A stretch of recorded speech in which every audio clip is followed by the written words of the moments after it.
सियासी संग्राम की और बताएंगे कि आखिर विकास की राजनीति कैसे धीरे धीरे जाति की करवट लेती जा रही है। वहीं बात सपा की साइकिल यात्रा की भी करेंगे और बात लखनऊ में जुटे बीजेपी के साइबर योद्धाओं की, जिन्हें 2022 के विजय अभियान को लेकर के तैयार किया जा रहा है। वहीं बात बाढ़ की विनाश लीला की भी करेंगे और फिर सुनाएंगे मेरठ की जाबाज रेस वॉकर की दास्तां। तो चलिए शुरू करते हैं स्पेशल रिपोर्ट।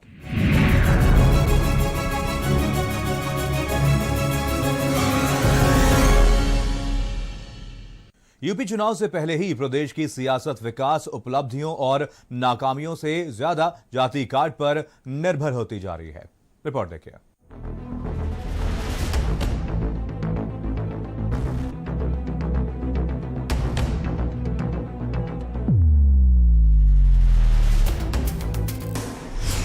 मिशन 2022 का सियासी संग्राम।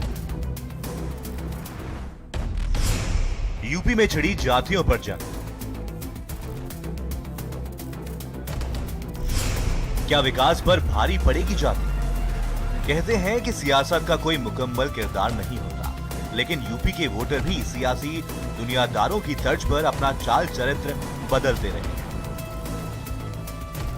इतिहास गवाह है कि प्रदेश में जातियों की गोलबंदी के चलते वोटर्स ने विषय और मुद्दों को लेकर के पार्टियों के प्रति अपनी निष्ठाओं को कई बार तोड़ा है। ऐसे में चुनाव की दहलीज पर खड़े हुए यूपी की सभी राजनीतिक पार्टियां भले ही अपनी अपनी जीत को लेकर के समीकरण साध रही हो, लेकिन सवाल ये है कि क्या 2022 में बदलेगी तस्वीर? कौन थामेगा किसका दामन? किसके होंगे दलित ओबीसी वोटर? ऐसे कई सवालों को देखते हुए पार्टियों ने राजनीति की चौसर पर जातियों की गोटियां सजानी शुरू कर दी हैं। चुनाव से पहले बीजेपी का ओबीसी दांव, बसपा की ओबीसी जनगणना की मांग, प्रदेश भर में सपा का साइकिल यात्रा, कांग्रेस का दलित आंदोलन। चुनाव से पहले पार्टियों की सियासी चालों से तो यही लगता है कि 2022 के यूपी चुनाव में विकास, उपलब्धियों और नाकामियों पर जाति गणित भारी पड़ेगी। यही कारण है कि बसपा प्रमुख मायावती ने ट्विटर के माध्यम से मांग की है कि देश में ओबीसी समाज की अलग से जनगणना की जाए। हालांकि बीजेपी के ओबीसी कार्ड और बसपा की अलग से जनगणना की मांग पर अन्य विपक्षी दलों ने तुष्टीकरण की राजनीति का हवाला दिया है। हिंदुस्तान का हर एक व्यक्ति जानता है कि भारतीय जनता पार्टी सिर्फ और सिर्फ जाति धर्म की राजनीति करती है, उसके विकास से कोई लेना देना नहीं है। इनके नेता तो वोट पाने के लिए मन से अपनी जाति भी बताते हैं, लेकिन मतगणना करने के समय में मुकर जाते हैं। कमाल है भाई, अरे पता चलना चाहिए समाज के अंदर में किसकी कितनी भागीदारी है। जिसकी जितनी भागीदारी उतनी उसकी हिस्सेदारी। इसमें दिक्कत क्या है? समझता हूं कि अखिलेश जी और मायावती जी को अब बिछड़ों की याद आई है, लेकिन यूपीए की सरकार थी, उन्होंने तो जाति जनगणना कराई थी। जब उसको जारी होना था तब तक यूपीए की सरकार चली गई थी और भारतीय जनता पार्टी ने उसको रोक के रखा है। कहीं ना कहीं भारतीय जनता पार्टी की सोच और मानसिकता पूरी तरह स्पष्ट है।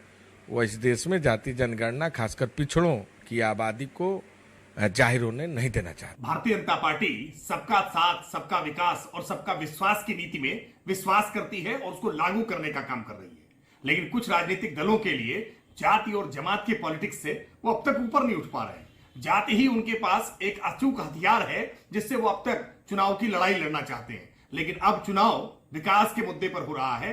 जनता विकास के मुद्दे पर भारतीय जनता पार्टी को चुनाव कर रही है, इसीलिए भारतीय जनता पार्टी हर चुनाव दर चुनाव लगातार जीत रही है। आरोपों से हट करके अलग प्रदेश में ओबीसी और दलित वोटर्स की बात करें तो यूपी में ओबीसी दलित वोट बैंक। यूपी में करीब 42-45% ओबीसी, यूपी में करीब 20-21% दलित। यही कारण है कि बीजेपी, सपा, बसपा और कांग्रेस नए तरह से सोच रही है। वो अपना वोट बैंक बचाने की कोशिश के साथ साथ बीजेपी के अपर कास्ट वाले किले भेदने की रणनीति में भी जुटे हुए हैं। लिहाजा यूपी की राजनीति अब विकास, उपलब्धियों और नाकामियों से ज्यादा जाति कार्ड पर निर्भर होती जा रही है। लखनऊ से भारत समाचार के लिए सीमाब नकवी की रिपोर्ट। 2022 चुनाव को लेकर के सियासी गर्मी तेजी से फैल रही है और सभी पार्टियां अपनी पैठ मजबूत करने में जुटी हैं। समाजवादी पार्टी भी विजन 2022 को लेकर के तेजी से काम कर रही है।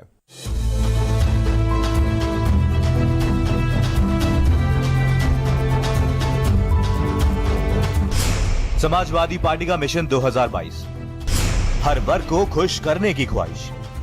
कभी साइकिल यात्रा तो कभी बैठकों का दौर। ब्राह्मणों से लेकर के दलितों तक मची हो, पिछड़ी अति पिछड़ी जातियों को बागडोर। समाजवादी पार्टी 2022 को लेकर के बड़ी तेजी से जमीन पर काम करने में जुटी है। पिछड़ी अति पिछड़ी जातियों के सम्मेलन के बाद उनके हक के लिए प्रदर्शन की तैयारी है। पिछड़ी जातियों के हक की लड़ाई के लिए सपा मैदान में होगी और मंडल कमीशन की रिपोर्ट पूरी तरह से न लागू किए जाने को लेकर के सड़कों पर उतरेगी। साथ ही सरकार किस तरह से पिछड़े दलितों के साथ अत्याचार कर रही है उसकी भी आवाज को बुलंद करेगी।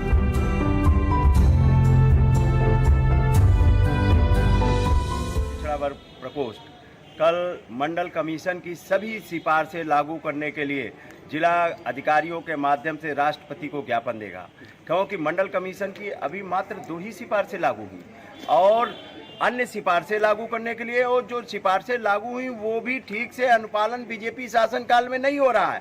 आरक्षण घोटाले किए जा रहे हैं, पिछड़ों के हक अधिकार को मारा जा रहा है। इसीलिए जाति जनगणना हो, बैकलॉग भरा जाए, प्राइवेट सेक्टर में निजी क्षेत्रों में आरक्षण लागू।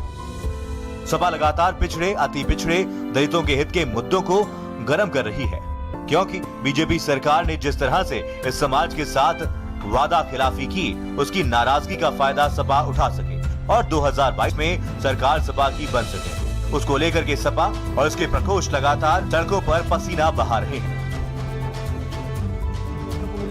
जिला अधिकारी के माध्यम से सभी प्रकोष्ठ के जो अध्यक्ष हैं वो महामहिम राज्यपाल को ज्ञापन भेजेंगे और साथ ही साथ आपको बताएं कि जाति गणना कराई जाए, आरक्षित वर्गों को बैकलॉग भर्ती शुरू करके नौकरियों में सुविधाएं दी जाए, नीट मेडिकल की परीक्षाओं में भी अन्य पिछड़ा वर्ग आरक्षण को रोके जाने से 10,000 सीटों का नुकसान हुआ है और निजी क्षेत्र में भी मंडल कमीशन लागू किया जाए, उनकी सभी संस्थितियां लागू की जाए। तो कहीं ना कहीं मंडल कमीशन को लेकर के एक बार फिर से सियासत तेज हो गई है और समाजवादी पार्टी अब इसका सहारा बना करके 2022 की फतेह पर जुट चुकी है और लगातार पिछड़ा प्रकोष्ठ जो के अध्यक्ष जो है डॉक्टर राजपाल कश्यप वो पूर्वांचल में सम्मेलन करके आए हैं और अब फिर से एक बार सड़कों में देखने को मिलेंगे। कैमरा जितेंद्र वर्मा के साथ संजय चौहान, भारत समाचार, लखनऊ के इंदिरा गांधी प्रतिष्ठान में बीजेपी की वर्कशॉप का आयोजन किया गया और बीजेपी की आईटी सोशल मीडिया सेल की कार्यशाला में अमित मालवीय ने संबोधित किया और विधानसभा चुनाव की रणनीति बनाई गई।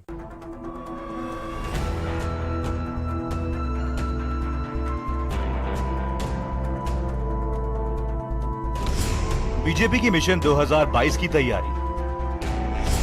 लखनऊ में साइबर योद्धाओं की क्लास। सोशल मीडिया टीम को दी गई नई धाम। जीत में अहम भूमिका निभाएंगे साइबर योद्धा।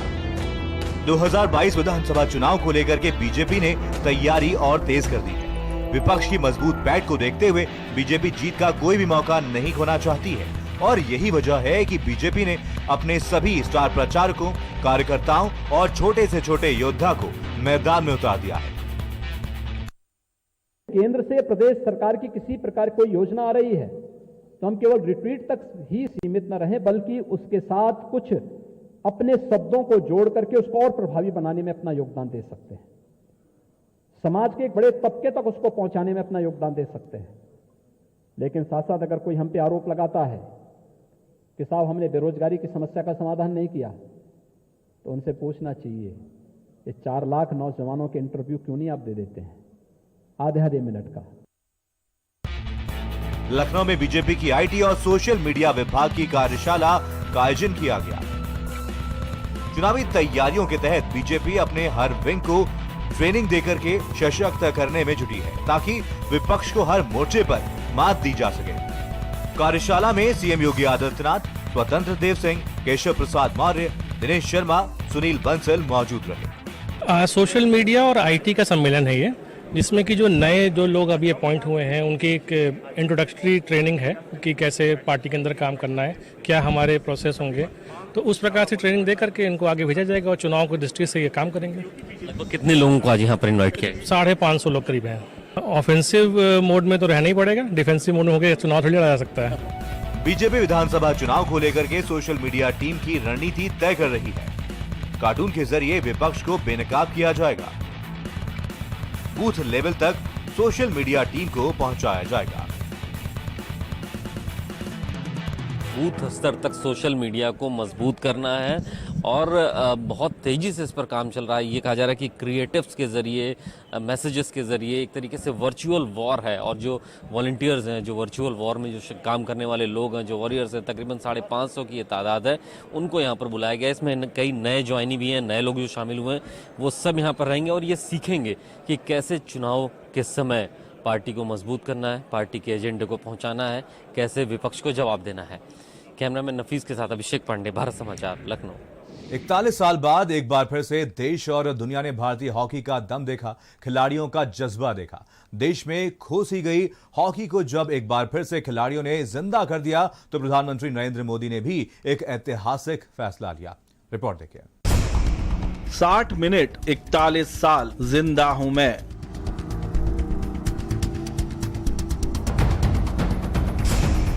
काश ये पल ठहर जाए।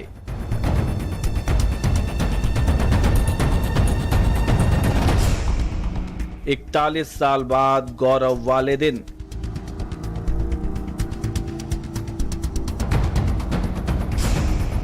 राष्ट्रीय खेल के पुनरोदय का दिन।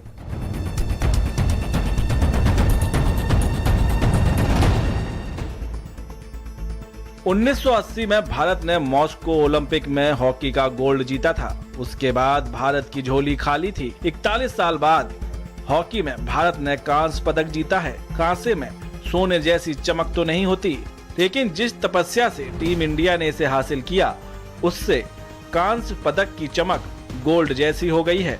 देश को गर्व से इतराने का मौका कठिन संघर्ष बाद मिला है।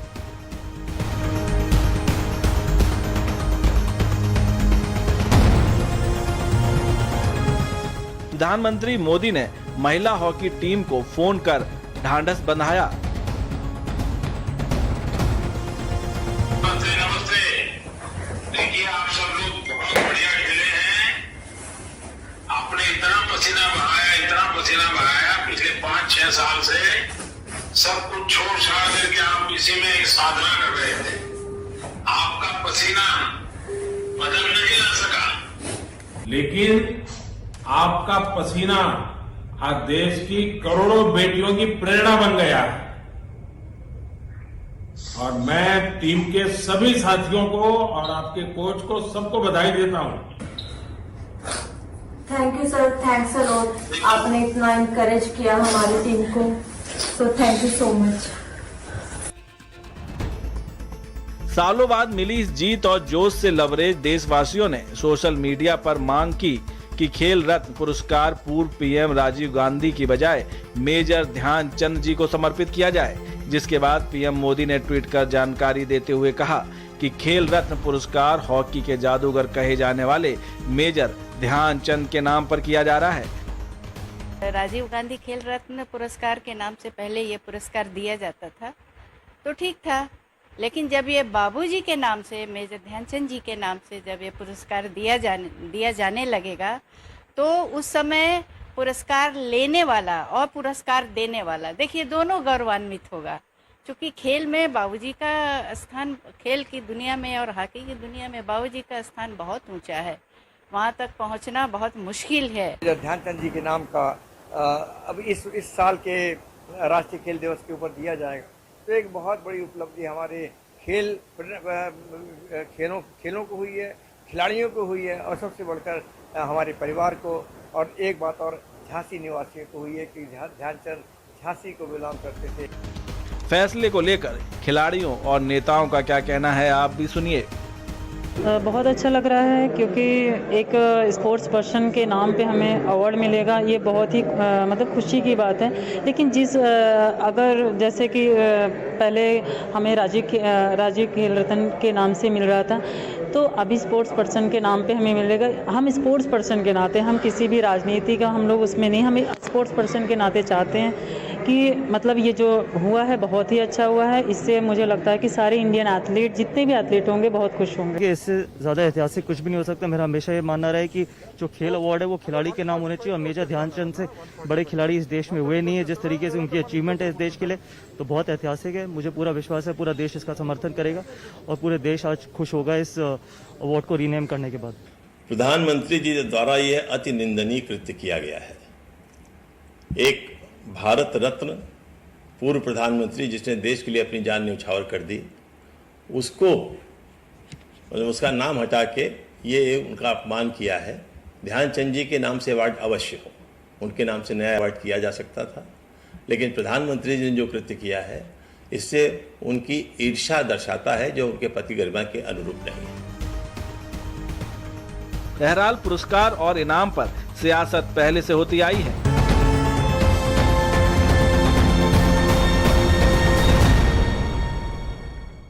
टोक्यो ओलंपिक में यूपी की पहली और अकेली महिला रेस वॉकर प्रियंका गोस्वामी ने इतिहास रच दिया है। 20 किलोमीटर की रेस में 7वें स्थान पर उन्होंने जीत दर्ज की है।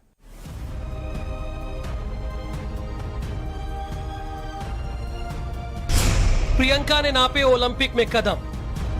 अपने फीट मूवमेंट का किसी भी क्षण शरीर का हिस्सा यानी पैर जो है वो हवा में, दोनों पैर नहीं आने चाहिए। दुनिया ने देखा रेस वॉकर का दम। थोड़ा सा पीछे इस पैक के अंदर फिलहाल देखती हुई 7वें स्थान पर दिखा प्रियंका का दम। रेस वॉकर्स को सपोरो ओडोरी पार्क बेटी की उड़ान के आगे संघर्ष की जंग। चेतावनी दी गई है, हिस्सा यानी पैर जो है वो हवा में, दोनों पैर नहीं आने चाहिए।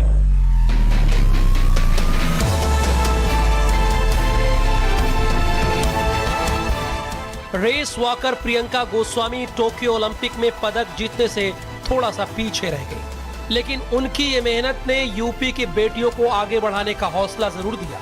बेटी की उड़ान के आगे संघर्ष भी बौना पड़ गया।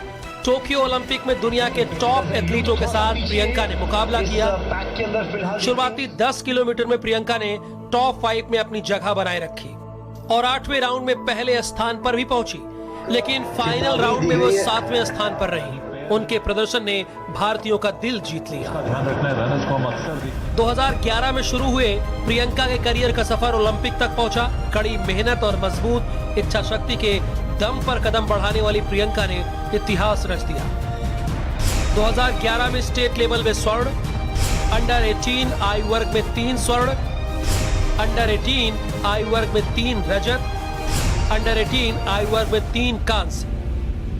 2014 में बनाया नया रिकॉर्ड, 10 किलोमीटर पैदल चाल में रिकॉर्ड, 8 मिनट 30 सेकंड में पूरा किया रेस, 20 किलोमीटर की वॉक में स्वर्ण, 1 घंटा 28 मिनट 45 सेकंड में रेस पूरी, ओलंपिक में रच दिया इतिहास।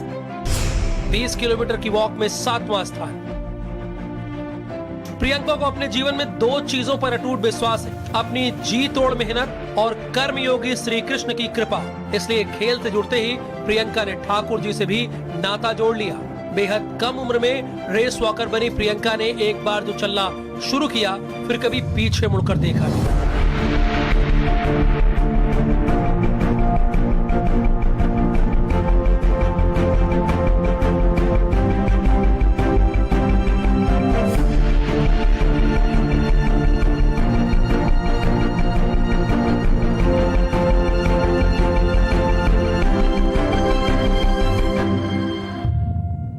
पापा हमारे साथ हैं। मैम, आज के प्रदर्शन के लिए क्या कहना चाहेंगी? ताकत बहुत दिखाई बेटी ने। हाँ, लड़ती रही आखिरी दम तक भी। वैसे भी उन्हें अच्छा ही कर रहा है, टाइम भी फिर भी सही आ गया उसका। गर्मी बहुत ज़्यादा थी, जब वार्निंग देता था वार्निंग के टाइम पे तो बच्चा नर्वस हो ही जा। कोई नहीं, अगली 2024 में मेडल लेकर आएंगे। 3 साल बाकी हैं अगले ओलंपिक को लेकर, तो आप क्या समझते हैं कि किस तरह का और अच्छा प्रशिक्षण होना चाहिए और उम्मीद जो है बेटी से? हम बेटी पे फुल उम्मीद है, और जो हमारे बच्चे आगे तक नहीं पहुंचे, जो बाहर के बच्चे पहुंचे, ये हमारी सरकार अपना पता लगा ले क्या है नहीं। लेकिन हमारी बच्ची ने इतना कहा तो कोच साथ में नहीं है, जो कोच ट्रेनिंग देते हैं वे तो गुरु होते हैं, जो भी कमी देखते हैं अपने आप देखते हैं हमें। और जी हमें अपने सरकार पर भरोसा है, हमारे मोदी जी शेर है, बिल्कुल हमारे योगी जी भी शेर है। ओलंपिक तक पहुंची वही बहुत है हमारे लिए। तो जब मेडल जब पड़ गया था, जब वो चली गई थी, जब ये मेडल हो गया था हमारे लिए, तो वहां तक पहुंचना ही बहुत बड़ी बात है। प्रियंका के पिता रोडवेज में डेली बेसिस कंडक्टर थे, लेकिन उनकी नौकरी छूट गई। पिता ने टैक्सी ड्राइविंग की, दूध बेचा और बेटी को गांव से ओलंपिक तक लेकर गए। प्रियंका का जो मुकाबला था वो वर्ल्ड लेवल के टॉप 10 जो खिलाड़ी थे उनसे था। ऐसे खिलाड़ी थे जो टॉप रहे हैं वर्ल्ड में और इन्होंने ओलंपिक जीते हैं, बहुत सारे ओलंपिक के रनर अप रहे हैं, ऐसे खिलाड़ी थे। उनसे प्रियंका का मुकाबला था। परिजनों को उम्मीद है कि अगले ओलंपिक में प्रियंका जरूर मेडल लेकर आएगी। कैमरा सहयोगी सानू के साथ मैं नरेंद्र, भारत समाचार मेरठ। देश में मानसून की दस्तक के बाद बारिश ने अपना कहर बरपाना शुरू कर दिया। मूसलाधार बारिश से कई नदियों के पुल ढह गए तो कई लोगों की जिंदगियां तबाह हो गई हैं। प्रकृति का प्रचंड रूप, बाढ़ से मचा हाहाकार, घरों में घुसा पानी, सड़कें बनी तालाब, मकान हो रहे जमींदोज, बेघर हो रहे लोग।